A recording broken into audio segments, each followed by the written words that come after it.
Baik. Assalamualaikum warahmatullahi wabarakatuh. Waalaikumsalam warahmatullahi wabarakatuh. Bu Kepala Sekolah yang saya hormati, Ibu Wakil dan Bapak Ibu Dewan Guru yang saya hormati. Pertama-tama marilah kita panjatkan puji syukur kehadirat Allah Subhanahu wa taala karena pada siang hari ini kita dapat berkumpul dalam acara pembebasan modul 1.4 budaya positif kepada rekan sejawat SD Negeri Jumen 07. Kebetulan pematerinya saya sendiri, yaitu calon guru penggerak angkatan 7 DKI Jakarta. Baik, sebelum kita masuk ke materi budaya positif, saya tunjukkan dulu di sini ada sebuah komik ya yang menjadi tugas saya dalam modul 1 ini, di mana pada intinya dalam komik ini membicarakan tentang guru yang menuntun. Menuntun apa sih? Nah, yang menuntun ini adalah untuk menuntun murid. Jadi ibarat kata guru itu sebagai petani, murid itu sebagai benih apapun ya, karena benih itu bermacam-macam. Nah, kemudian diibaratkan bila biji jagung ditempatkan di tanah yang subur dengan mendapatkan sinar matahari dan pengairan yang baik, maka meskipun biji jagung adalah bibit jagung yang kurang baik, dia akan tumbuh dengan baik karena perhatian dan perawatan dari Pak Tani. Nah, begitupun murid ya, apabila kita merawat murid dengan baik, maka kita akan menghasilkan sesuatu yang baik dari murid tersebut. Nah, kemudian kita juga memberikan kebebasan dalam belajar. Seperti sekarang kita sudah dalam menginjakkan kaki ke kurikulum Merdeka, di mana setiap murid itu sebenarnya memiliki keunikan dan cara belajarnya masing-masing. Buatlah lingkungan pembelajaran yang menyenangkan sehingga pendidik itu hanya dapat menuntun tumbuh dan hidupnya kekuatan kodrat yang dimiliki anak-anak. Karena sejatinya anak itu memiliki kekuatan. Nah, kita tinggal menebalkan laku dari anak tersebut. Ini salah satu kegiatan aksi nyata saya, di mana ini yang di atas adalah saya dengan rekan-rekan organisasi.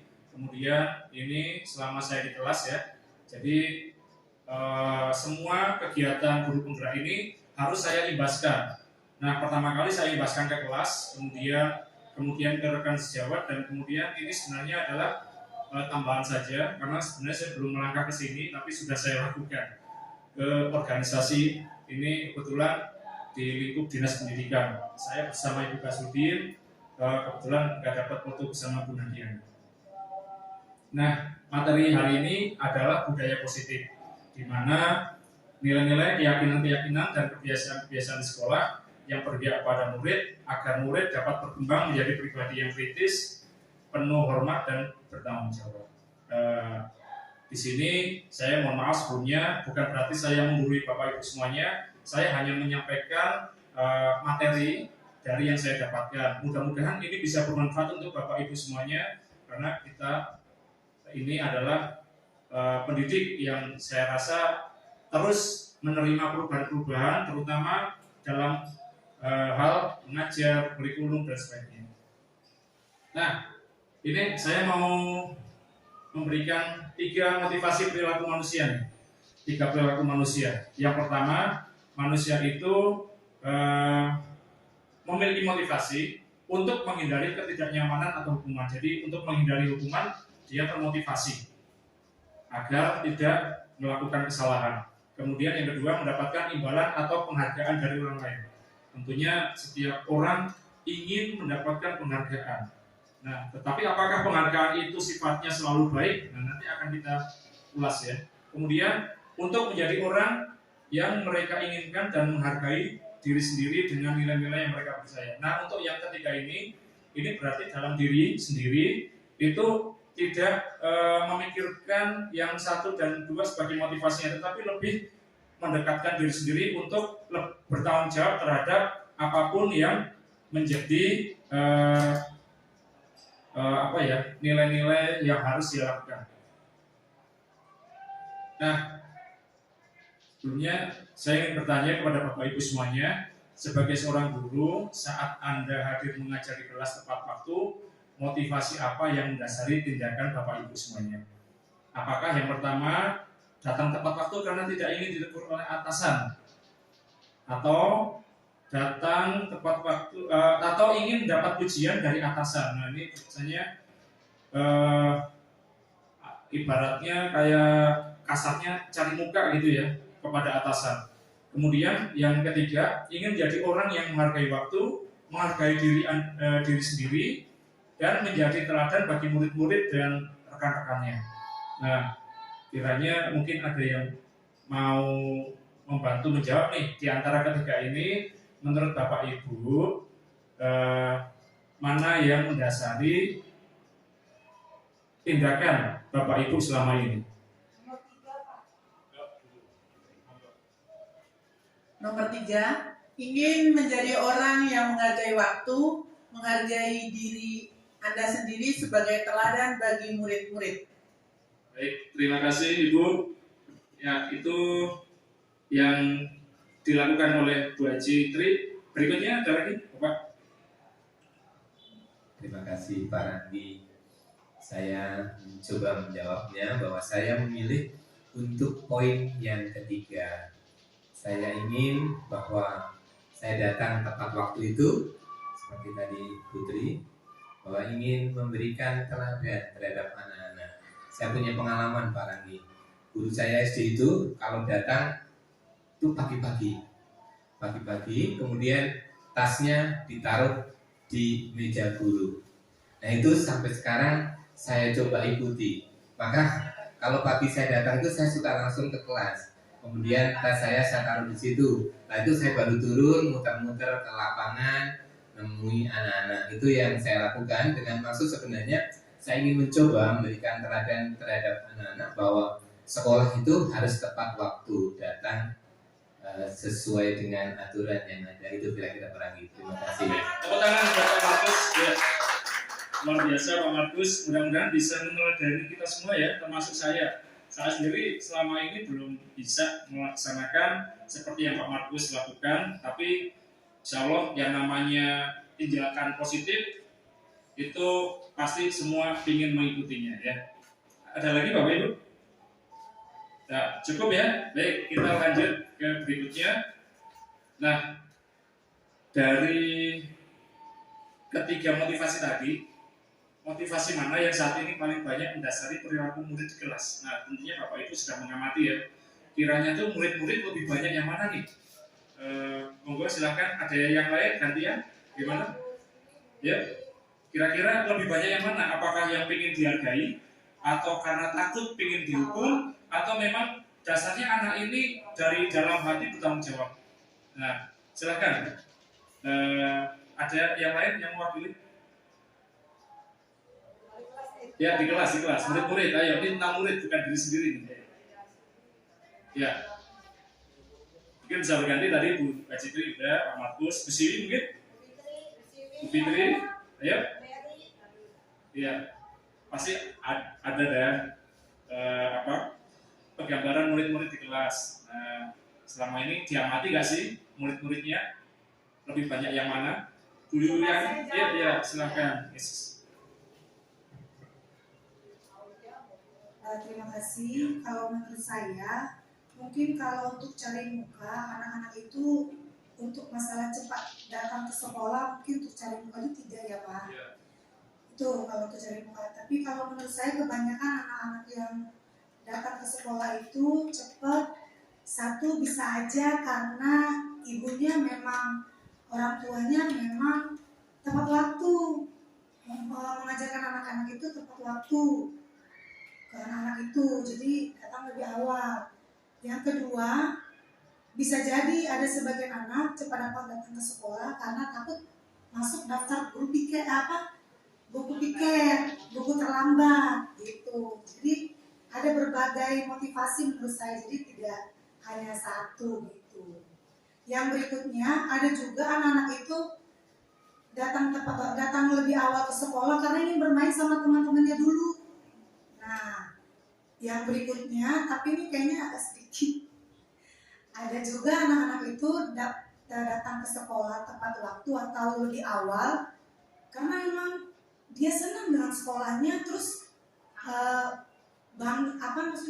senang aja gitu di sekolah gitu, main sama teman-teman, senang belajar di sekolah gitu. Itu kalau menurut saya. Terima kasih. Baik, terima kasih Mrs. K. Tepuk tangan dong buat Mrs. K ya. Ya, jadi ternyata banyak sekali yang mendasari ya tindakan-tindakan murid dalam motivasinya belajar di kelas. Nah, tentunya kita sebagai guru harus terus mengamati nih. Kalau bisa sih murid memang seperti nomor 3 tadi ya, yaitu secara dalam diri itu memiliki tanggung jawab. Jangan sampai dia hanya untuk menghindari hukuman ataupun untuk mencari penghargaan. Nah, kalau bisa dihindari. Kenapa? Karena hal-hal seperti ini sifatnya jangka pendek. Kalau kita ingin memelihara moral anak untuk jangka panjang, maka nomor 3 lah yang seharusnya kita terus laksanakan. Nah, di sini latar belakangnya suasana positif sangat mendukung dalam menciptakan pembelajaran yang kondusif. Karena dengan suasana yang positif, murid dan guru akan menemukan suatu kondisi pembelajaran yang menyenangkan, sehingga proses pembelajaran dapat berjalan tanpa adanya suatu beban atau paksaan, tapi menjadikan suatu kebutuhan. Suasana positif juga akan membantu menggerakkan moral yang positif bagi murid, sehingga karakter murid tidak hanya terbentuk dari akademik, akan tetapi juga dari lingkungan yang ada. Nah, yang kita gerakkan sebenarnya di sini adalah mereka menjadikan belajar itu sebagai satu kebutuhan.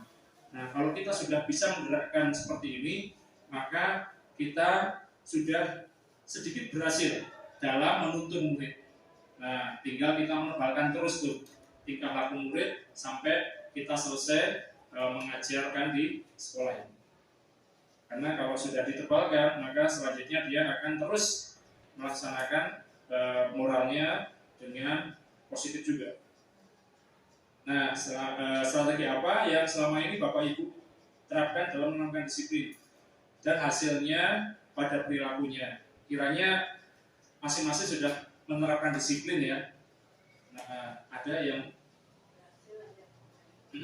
yang mau berkomentar terhadap ini, memberikan pendapatnya, silakan. Bu Ciwi, monggo ya.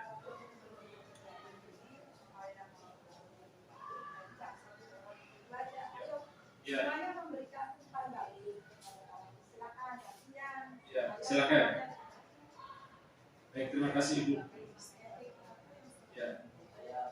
Mendisiplinkan murid itu tentunya sudah kita lakukan ya. Nah, hasilnya bagaimana nih? Apakah sudah berhasil atau belum?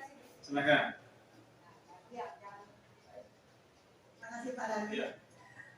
Insya Allah di kelas saya berusaha untuk mendisiplinkan anak.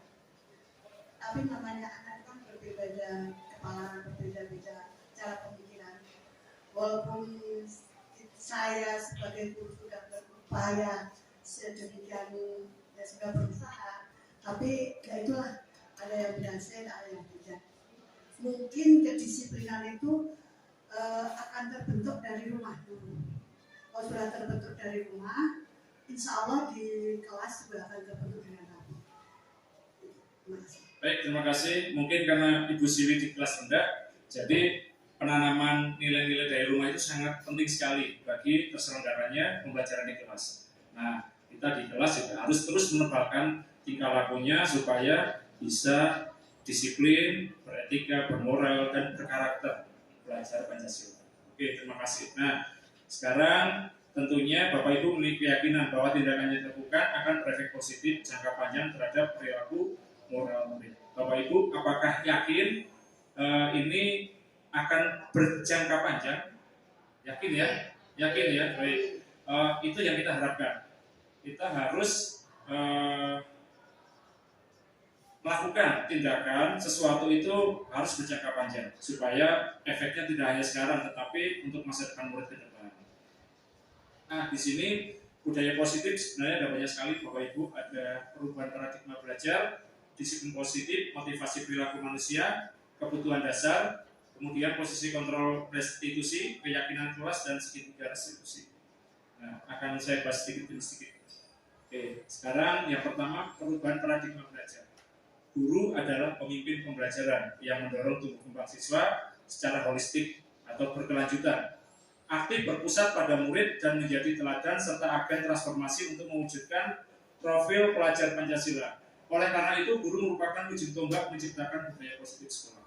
Nah, bagaimana murid itu tingkah lakunya baik atau tidaknya itu sebenarnya tergantung pada guru di sekolah. Nah, untuk di rumah itu memang tanggung jawab orang tua, tetapi kita bisa berkomunikasi terus kepada orang tua supaya kita bisa berkolaborasi untuk menjadi agen perubahan dari tingkah laku murid tersebut. Nah, kemudian berikutnya ada budaya positif, di mana pendekatan mendidik anak untuk melakukan kontrol diri dan pembentukan kepercayaan diri. Disiplin positif berarti bisa membuat anak percaya diri terhadap apa yang dilakukannya. Dia bisa mengontrol dirinya untuk menjauhi larangan-larangan atau sesuatu yang melanggar aturan dengan kepercayaan dirinya. Nah, disiplin positif merupakan satu cara penerapan disiplin tanpa kekerasan dan ancaman yang dalam praktiknya melibatkan komunikasi tentang perilaku yang efektif antara guru dan murid. Jadi kita menghindari ancaman. Nah, seringkali memang secara tidak sadar kita acap kali mengancam murid, terutama murid yang bandel ya. Nah, dengan disiplin positif kita sebisa mungkin untuk menahan supaya ancaman-ancaman tersebut tidak berefek membuat anak itu menjadi semakin tidak termotivasi. Nah, kita terus memotivasi, walaupun pada akhirnya murid itu belum berhasil, tapi insya Allah dengan doa yang dipanjatkan terus-menerus, nanti sedikit demi sedikit akan ada perubahan. Kemudian dalam penerapan disiplin positif, murid diajarkan untuk memahami konsekuensi dari perilaku mereka. Selain itu, disiplin positif juga mengajarkan murid bertanggung jawab serta memiliki rasa hormat dalam berinteraksi dengan lingkungannya. Nah, jadi kita dengan menerapkan disiplin positif, murid yang sebandel apapun pasti akan menghormati kita.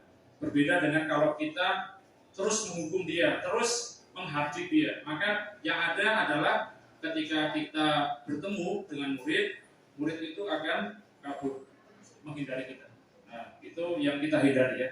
Kemudian disiplin positif merupakan salah satu cara penerapan disiplin yang bertujuan untuk menumbuhkan kesadaran serta memberdayakan murid untuk melakukan sesuatu tanpa imbalan, ancaman maupun hukuman. Nah, ini yang sebisa mungkin kita hindari. Walaupun belum bisa sepenuhnya, tetapi setidaknya kita tahu ternyata imbalan, ancaman maupun hukuman itu dampaknya untuk jangka panjang tidak terlalu baik. Untuk jangka pendek iya, sangat baik, sangat cepat ya untuk mengubah sikap murid, tapi untuk jangka panjang belum tentu. Nah, ini profil pelajar Pancasila yang kita tahu ya, ada 6, dimulai dari beriman, bertakwa kepada Tuhan Yang Maha Esa dan berlaku mulia, berkebinekaan tunggal, gotong royong, kreatif, benar kritis, dan mandiri. Nah, kemudian motivasi perilaku manusia untuk menghindari ketidaknyamanan atau hukuman yang tadi sudah dijelaskan nomor 1 ya. Kemudian mendapatkan imbalan atau penghargaan di nomor 2 tadi, dan yang ketiga yaitu memiliki tanggung jawab penuh dalam diri sendiri. Nah, kemudian ini dibedakan lagi menjadi 5 kebutuhan dasar manusia untuk bertahan hidup. Yang pertama, kemudian mendapatkan kasih sayang, kemudian kekuasaan ya, penguasa, kemudian mendapat kebebasan dan kesenangan. Nah, kita dan murid ini sangat membutuhkan 5 kebutuhan dasar ini, sehingga dalam mengajar pun kita sebaiknya memperhatikan 5 kebutuhan dasar manusia agar murid semakin perhatian terhadap kita dan semakin istilahnya menghargai kita dan menghormati kita. Nah, bila di sekolah Bapak Ibu tidak ada peraturan yang mengharuskan guru datang tepat waktu dan tidak ada surat teguran bagi guru yang datang terlambat dan tidak ada atasan yang memuji Anda, apakah Bapak Ibu akan tetap datang tepat waktu untuk mengajar? Kalau misalnya nggak dipotong nih gajinya, TKD-nya, ibu kepala sekolah tidak pernah menegur, ibu kepala sekolah tidak pernah memuji, apakah Bapak Ibu akan tetap datang tepat waktu? Ayo, tetap ya. Baik. Dua jempol untuk Bapak Ibu semuanya ya, tepuk tangan. Ya. Sesuai dengan perkataan yang ada di dalam kalimat tersebut, harus konsekuensi. Tepat. Alhamdulillah. Kalau tidak masuk harus ada surat izin atau pemberitahuan sebelumnya. Alhamdulillah Ibu kita selalu mengingatkan ya, istilah kata sangat cerewet dalam hal kedisiplinan. Itu positif buat kita ya. Kemudian Ibu juga tidak lalai untuk memuji kita yang berbuat baik. Nah, itu suatu motivasi juga buat kita. Walaupun sebenarnya itu bukan menjadi dasar kita untuk bertanggung jawab. Ya.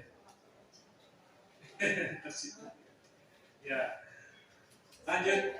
Nah, ternyata kita memberikan penghargaan hadiah itu ada efeknya Bapak Ibu.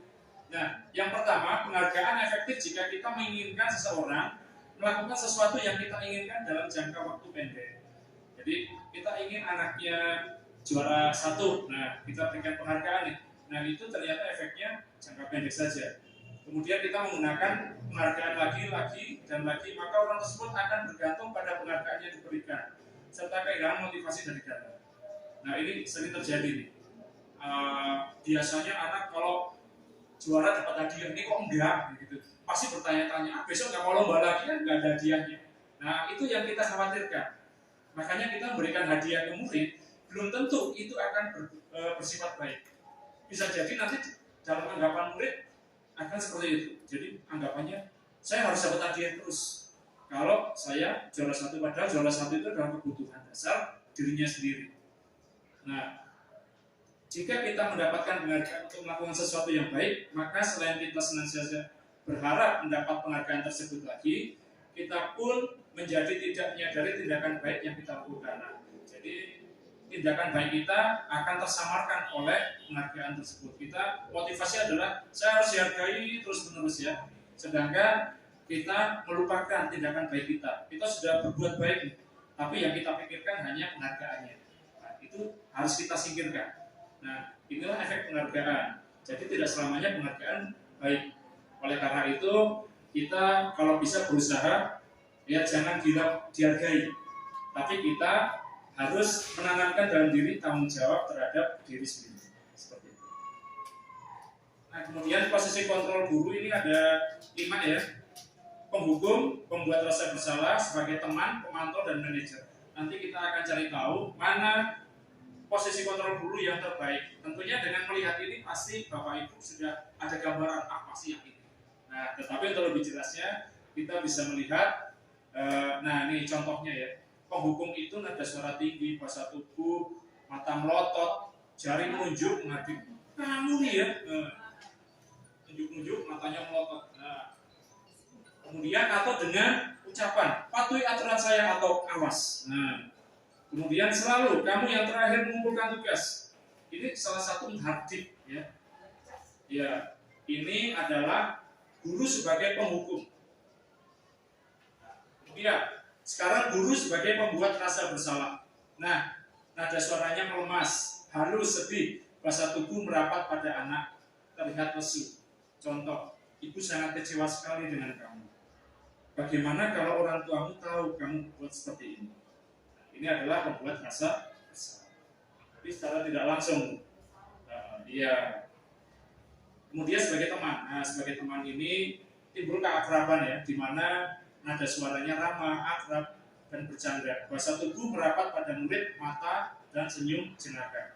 Contoh ada kalimat, ayo bantulah demi ibu ya, atau demi bapak ya. Atau ya sudah, kali ini tidak masalah, nanti ibu atau bapak yang membantu menyelesaikan. Nah ini adalah guru sebagai teman, artinya murid itu mendapat kenyamanan dengan guru, anggapannya guru itu sebagai teman solusi penyelesaian masalahnya. Nah, kemudian pemantau, guru sebagai pemantau ini nadanya datar, bahasa tubuhnya formal atau resmi. Di mana ada contoh kalimat, apa yang telah kamu lakukan? Sanksi atau apa, konsekuensinya apa? Jadi anak mikir sendiri. Kita hanya memantau. Kita juga tidak secara langsung menyalahkan. Jadi hanya bertanya, apa yang kamu lakukan, kemudian konsekuensinya apa. Nah, sekarang terakhir guru sebagai manajer. Nada suaranya tulus, bahasa tubuh tidak kaku, mendekat ke murid. Nah, contoh kalimatnya, apakah kamu meyakininya? Jika kamu meyakininya, apakah kamu mau memperbaikinya? Nah, artinya murid ditanyai apa yang sudah dilakukannya, kemudian bagaimana cara memperbaikinya tanpa harus guru itu mencari kronologinya, karena di sini yang diharapkan adalah guru itu sebagai manajer atau pencari solusi ya, bukan pencari kronologi. Nah, kalau menurut Bapak Ibu ini ada 5 kalimat ya, yang paling tepat untuk posisi guru itu di nomor berapa? Nah, monggo silakan yang mau menjawab. Bu Lina, Bu Mary. Boleh jawabannya biar satu, Pak? Boleh, silakan. Pakai mic ya. Enggak, saya nanya dulu. Ya. Boleh. Memilih aja nih, ini kira-kira posisi guru yang tepat yang mana nih? Kalimatnya yang seharusnya dilakukan nih, Fitri, monggo. Iya. Nah, kalau saya kelas rendah itu lebih banyak yang poin 3, Pak. Ya sudah, kali ini tidak apa-apa, nanti Ibu bantu bereskan. Karena mereka masih di bawah, ya Pak, masih kelas rendah itu belum paham untuk membersihkan dirinya sendiri aja, dia agak kesulitan. Itu yang paling saya sering lakukan yang nomor 3. Nomor 3 ini berarti guru sebagai apa kira-kira ya? Ini saya lebih banyak sebagai teman. Iya. Tepuk tangan buat Bu Fitri. Iya. Luar biasa sekali ya. Iya, Bu Fitri. makasih ya Pak. Iya, sama-sama Bu Fitri. Iya Bu. Karena anak kelas rendah itu belum bisa untuk diajak berpikir secara luas ya. Ya, ini maaf. Nah, ini sebagai teman ya. Ayo yang lain Bu Yani dulu Bu. Ya, sebentar ya Bu Yani silakan. Ya terima kasih Pak. Ya. Kalau saya sepertinya hampir semua ya. Bu Yani hampir semua pernah dilakukan ya. Ya, sebabnya kebanyakan murid saya itu bikin pusing kepala ya. Ya sebenarnya semuanya. Jadi sebagai apa? Yang nomor 1 juga iya semua. Pokoknya semuanya dah. Lengkap ya Bu Yani ya, lengkap sekali ya. Iya semuanya dah. Mungkin untuk yang nomor 1 ini bagi anak yang susah sekali ya. Iya. Ya. Itu kelas saya itu seperti itu Pak. Nomor 1 banyak itu. Ya ada berapa anak yang harus benar-benar di kelas gitu ya Pak ya. Karena emang sulit banget diatur gitu. Orang tuanya juga sudah sepertinya menyerah gitu. Orang tuanya sudah menyerah. Ya kita ajak kerjasama, orang tuanya ya seperti itu Bu, di rumah juga sama kan gitu. Jadi kita mau bicara apa ya? Jadi ya udah kita doakan saja anaknya supaya menjadi anak yang baik kan. Ya, amin. Ya. Kalau yang nomor 2 ya gimana ya? Nomor 2. Baru ngomong gitu ya tadi. Oh, nomor 2 baru diomongin ya. Iya sama lah. Yang nomor 3 ya itu untuk anak-anak yang baik, yang kadang apa namanya? Iya. Yang akrab ya, bisa diakrabin ya. Kalau nomor 4 ya itu sama dengan nomor 1 itu. Nomor 5, Ya nomor 5 itu anak-anak, pokoknya anak-anak yang menurut, yang baik, pokoknya seperti itu ya, yang mematuhi perintah guru gitu. Berarti Bu Yani melaksanakan semuanya secara fleksibel sesuai kebutuhan gitu ya.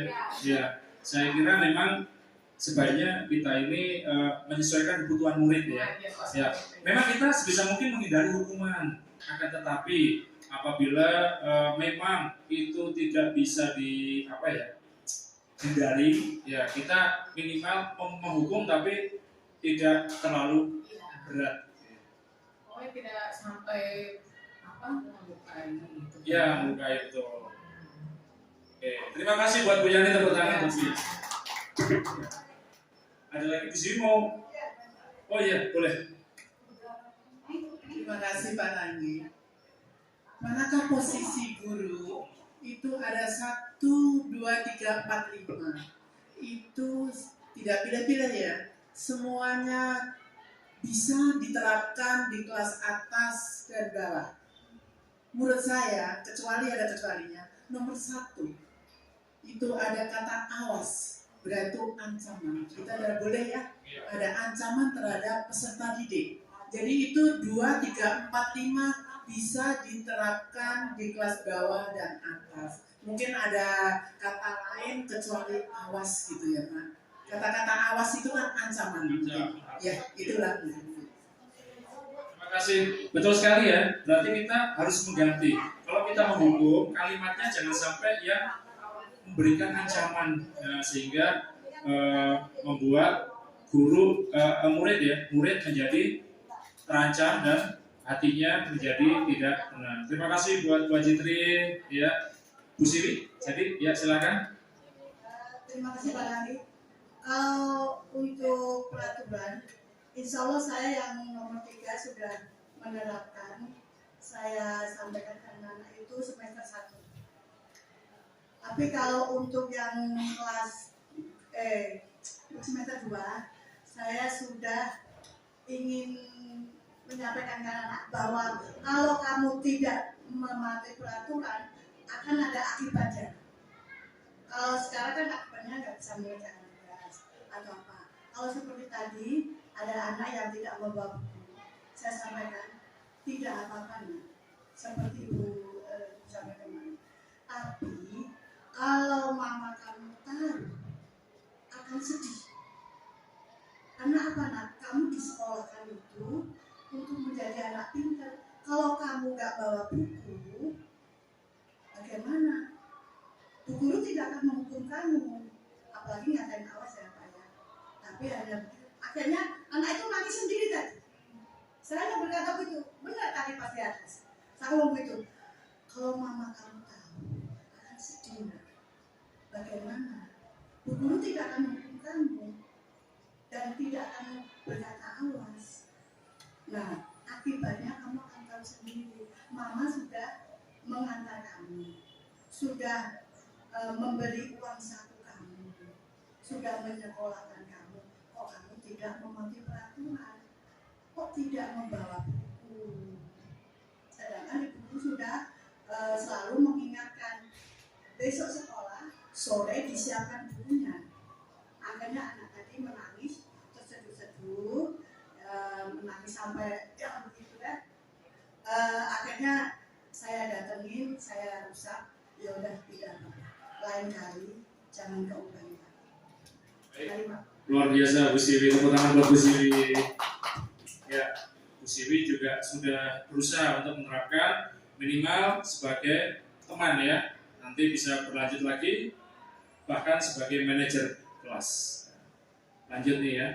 Kemudian ini ada langkah mewujudkan disiplin positif, membuat kesepakatan kelas atau kontrak belajar yang berlaku. Mungkin Bapak Ibu pernah melakukan ya kontrak belajar. Nah, kemudian bentuk keyakinan kelas contohnya seperti ini ya Bapak Ibu ya. Nah, pada intinya keyakinan kelas ini dibuat adalah untuk menyepakati pembelajaran di kelas antara murid dengan guru, sehingga apabila keyakinan ini terbentuk diharapkan murid yang sudah berusaha untuk meyakini apa yang sudah dia putuskan, karena ini keputusannya antara guru dan murid ya, bukan hanya guru saja, dia akan bisa lebih bertanggung jawab. Nah, tanggung jawab inilah yang sangat penting demi terselenggaranya belajar yang optimal. Nah, langsung lanjut berikutnya. Nah, ini contoh keyakinannya, yaitu adalah rasa hormat, kemudian dalam hal bekerja juga mengerjakan pekerjaan dengan baik, kemudian diterima dan dimiliki, di mana meyakini bahwa sangat penting untuk merasa dirinya diterima pada suatu kelompok dan saling peduli dengan yang lain. Nah, tentunya kita semua ingin bermanfaat ya.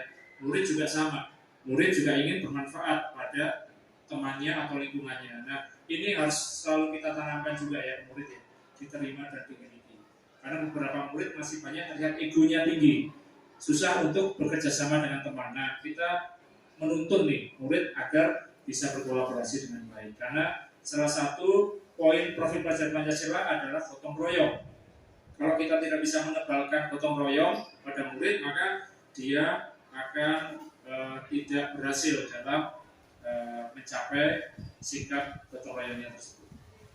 Nah, keyakinan kelas yaitu memahami pentingnya memiliki keyakinan kelas sebagai fondasi dan arah tujuan sebuah kelas yang akan menjadi landasan dalam memecahkan permasalahan di kelas. Jadi sebenarnya keyakinan ini adalah untuk memecahkan permasalahan yang ada di kelas. Tujuannya seperti itu. Jadi sebelum kita mendapat masalah, kita harus menghindarinya dulu supaya kita melaksanakan proses pembelajaran itu bisa lebih tenang dan efektif. Nah, di sini ada 3 perbedaan di mana ada hukuman, konsekuensi, dan restitusi. Nah, setelah ini kita akan membahas tentang restitusi, yaitu menciptakan kondisi bagi murid untuk memperbaiki kesalahan mereka sehingga bisa kembali pada kelompoknya dengan karakter yang lebih kuat. Ini yang paling bagus nih di antara ketiga ini. Hukuman, konsekuensi, nah restitusi yang paling bagus. Nah, ini ada segitiganya. Ini harus urut ya, dari menstabilkan identitas, menanyakan keyakinan, dan yang terakhir validasi tindakan yang salah. Nah, yang pertama menstabilkan identitas. Berdasarkan prinsip bahwa berbuat salah adalah proses pembelajaran, tidak mengkritik murid yang sedang salah. Nah, kita ketahui bahwa seorang penemu itu tidak langsung berhasil. Dia bahkan sampai ratusan, bahkan ribuan kali baru bisa menciptakan sesuatu. Nah, kita harus meyakinkan ke siswa bahwa salah adalah proses pembelajaran. Ajukan pertanyaan, membuat kesalahan sesuatu yang wajar. Manusia tidak ada yang sempurna. Nah, itu harus selalu kita dengungkan kepada murid supaya mereka tetap percaya diri dengan apa yang mereka kerjakan, walaupun masih salah. Nah, di sini ada menstabilkan identitas, yaitu berbuat salah tidak apa-apa, tidak ada manusia yang sempurna. Nah, ini ada tambahan yang lain, yaitu saya juga pernah melakukan kesalahan seperti itu. Kita bisa menyelesaikan ini. Bapak Ibu tidak tertarik mencari siapa yang salah, tetapi Bapak Ibu ingin mencari solusi dari permasalahan ini. Kamu berhak merasa begitu. Apakah kamu sedang menjadi teman yang baik buat dirimu sendiri? Nah, biasanya yang sering kita belum lakukan tuh yang ini nih. Kita biasa kalau ada masalah kita cari siapa yang salah dulu. Nah, mulai sekarang kita berusaha jangan mencari siapa yang salah, tetapi mencari solusi dari permasalahannya supaya masalahnya cepat selesai dan tidak ada yang saling menyalahkan. Karena kalau kita mencari siapa yang salah, ujung-ujungnya malah semakin panas. Kemudian validasi tindakan yang salah. Berdasarkan prinsip setiap perilaku berusaha memenuhi suatu kebutuhan tertentu. Nah, contohnya dengan pertanyaan, kamu melakukan karena mempertahankan sesuatu yang penting bagimu. Kamu melakukannya bukan karena alasan tertentu. Nah, ada beberapa pertanyaan lain yang bisa memperlihatkan validasi tindakannya salah. Yaitu padahal kamu bisa melakukannya yang lebih buruk dari ini ya. Nah, jadi ini kesalahannya fatal ya. Kemudian kamu pasti punya alasan mengapa melakukan hal itu. Berikutnya, kamu patut bangga pada dirimu sendiri karena kamu telah melindungi sesuatu yang penting buatmu. Dan yang terakhir, kamu boleh mempertahankan sikap itu, tetapi kamu harus menambahkan sikap yang baru. Nah, ini sangat bagus nih kalimat yang ini ya. Ketika anak salah, Bapak Ibu tidak menyalahkan langsung, tetapi memberitahu bahwa ternyata ada sikap yang baru yang lebih baik, gitu ya. Nah, yang terakhir nanyakan keyakinan, di mana ada ajuan pertanyaan nilai-nilai apa yang telah disepakati, seperti apa gambaran kelas yang ideal. Jadi kita harus punya kesepakatan dulu nih keyakinan kelas ya. Nah, contoh kalimatnya, apa yang kita percaya sebagai kelas atau keluarga. Kemudian apa nilai-nilai umum yang kita sepakati, apa bayangan kita tentang kelas yang ideal, kamu mau jadi orang yang seperti apa. Jadi ini lebih ke bayangan-bayangan terhadap siswa yang sudah memiliki keyakinan. Nah, yang perlu diperhatikan dalam restitusi ini, yaitu perilaku salah dikaitkan dengan keyakinan kelas, kesediaan yang bersalah untuk memperbaiki kesalahan, penyelesaian masalah berkaitan dengan permasalahan, dan perlu ditanyakan waktu untuk memperbaiki kesalahan. Oke, lanjut. Nah, ini sebagai seorang guru ini saya mau bertanya lagi kepada Bapak Ibu semuanya, tindakan mana yang akan Bapak Ibu lakukan dari keenam ini setelah tadi mendengarkan materi tentang restitusi, hukuman, dan satu lagi yang tadi ya. Silakan siapa yang mau memilih, Bapak Ibu mungkin yang belum berbicara boleh Bu Mary, Bu Lina, tinggal memilih ya. Bu Aska, Pak Riki, ya, Bu Siu. Baik, terima kasih Pak. Saya ingin memilih yang nomor 4. Karena yang saya lakukan di kelas, kebetulan saya kelas rendah, kelas 3. Ini kenapa setiap melakukan kesalahan saya harus bertanya dulu kenapa kamu melakukan sesuatu dan seharusnya itu nggak dilakukan, kenapa kamu lakukan. Saya sering bertanya seperti itu pada anak. Ada yang lain tuh apa senang ini yang sering dilakukan? Saya sih lebih seringnya bertanya dulu kenapa kamu melakukan itu. Oh iya, berarti murid diajak merefleksikan diri ya, sehingga murid tahu nih ternyata apa yang dilakukannya itu belum tentu benar. Nah, kemudian ditanyakan seharusnya tidak kamu lakukan. Nah, itu sangat penting ya. Jadi murid diajak untuk selanjutnya tidak melakukan hal yang salah tersebut. Oke, ada yang lain Bapak Ibu? Silakan. Ya, Bu Lina, itu tolong. Terima kasih kepada Pak Randi untuk soal sebagai seorang guru ketika murid Bapak Ibu melakukan kesalahan, tindakan mana yang akan Anda lakukan? Kalau pada saya sendiri ya Pak Randi, ini kasus-kasus yang terjadi di kelas, pada kelas saya itu sama jawabannya dengan Bu Aska. Saya akan lebih memilih untuk bertanya, ya, kenapa sih kamu melakukan itu, gitu kan? Kenapa kamu lakukan itu, gitu kan? Sampai kayak begitu itu saya ingat dulu. Oh enggak, itu kan nantinya jadi begini, teman kamu jadi begini, gitu kan? Jadi ada apa namanya umpan baliknya ya Pak Parandi ya. Itu saya tanyakan dulu. Nah, selanjutnya itu juga saya akan menanyakan juga untuk yang nomor 2 itu Pak Parandi ya. Kamu tahu nggak bagaimana seharusnya nanti, ya kan? Kalau kamu melakukan tindakan seperti itu, pada akhirnya teman kamu akan bagaimana? Jadi saya selalu seperti itu Pak Parandi. Walaupun mungkin kadang-kadang namanya kelas tinggi itu, walaupun kelas tinggi tetap ya masih seperti kelas rendah Pak Parandi, tetap kita sebagai guru juga harus sebagai teman gitu ya. Jadi harus selalu kita dampingi ya, kita ikuti gitu. Jadi begitu untuk saya Pak Parandi. Ya, terima kasih. Ya, terima kasih, hebat sekali nih Bu Aska sama Bu Lina, tepuk tangan ya. Ya, memang betul sekali ya, seorang guru itu harus sering berefleksi ya, berefleksi baik diri sendiri maupun kepada murid. Karena pentingnya refleksi adalah sebagai penggambaran perilakunya itu sudah sejauh mana, apakah sudah baik, perlu ditingkatkan seperti apa, sehingga ke depan terus ada perubahan-perubahan yang positif. Nah, ini materinya sepertinya sudah di akhir ujung. Nah, di akhir saya ingin menyampaikan bahwa guru dapat membantu persembahyan benih-benih kebudayaan yang akan menjadi cikal bakal peradaban. Guru sebagai teladan yang dapat memberikan contoh. Guru sebagai pamong yang menuntun murid sehingga dapat menebarkan karakter budi pekerti baik. Guru menuntun anak agar dapat mencapai keselamatan dan kebahagiaan baik sebagai manusia maupun sebagai anggota masyarakat. Terakhir, saya sisipkan salah satu kata-kata mutiara dari Bapak Pendidikan kita, Ki Hajar Dewantara, yaitu anak-anak hidup dan tumbuh sesuai kodratnya sendiri. Pendidik hanya dapat merawat dan menuntun tumbuhnya kodrat itu.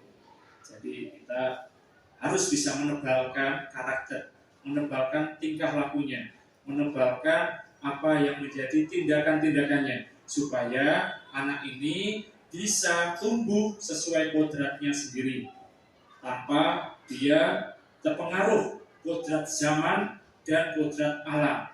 Kodrat zaman berupa teknologi, kodrat alam berupa seperti yang pandemi kemarin ya. Pandemi kemarin sangat mengganggu sekali bagi pendidikan kita. Baik, Bapak Ibu, terima kasih. Sekian yang bisa saya sampaikan kepada Bapak Ibu semuanya. Apabila ada tutur kata saya yang kurang baik atau membuat Bapak Ibu menjadi tidak berkenan, saya mohon maaf sebesar-besarnya. Akhir kata, wabillahi taufiq wa hidayah. Wassalamualaikum warahmatullahi wabarakatuh.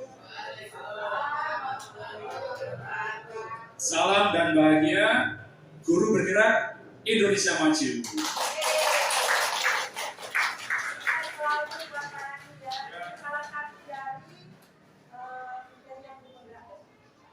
Salah satu dari tugas pengimbasan. Ya, jadi saya mengimbaskan ke murid, mengimbaskan ke guru, mengimbaskan ke sekolah lain terdekat, ke gugus, dan ke organisasi. Jadi banyak sekali pengimbasannya, ini baru sebagian kecil itu. Ya, yang sedang pendidikan. Ya, ini saya sedang menempuh pendidikannya. Ya, terima kasih atas support dari Ibu Kepala Sekolah, Ibu Wakil, dan Bapak Ibu semuanya. Ya, tanpa kita semua, saya hanya seorang diri yang tidak bisa berbuat banyak. Saya butuh bantuan dari Bapak Ibu semuanya.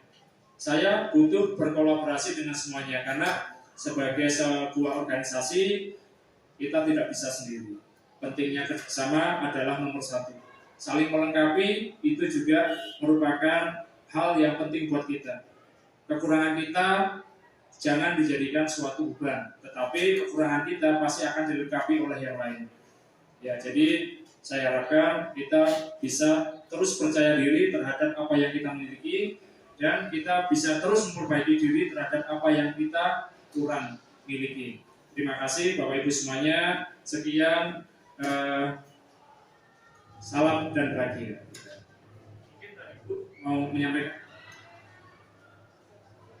Ya, silakan. Ya.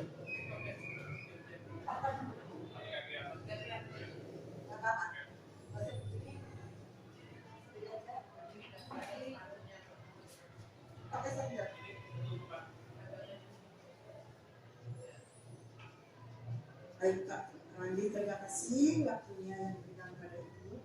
Ibu hanya sedikit memberikan motivasi buat Pak Randi. Alhamdulillah, terima kasih teman-temanku semua yang sudah memberikan support pada Pak Randi demi tercapainya penimbasan kepada teman-teman sejawat.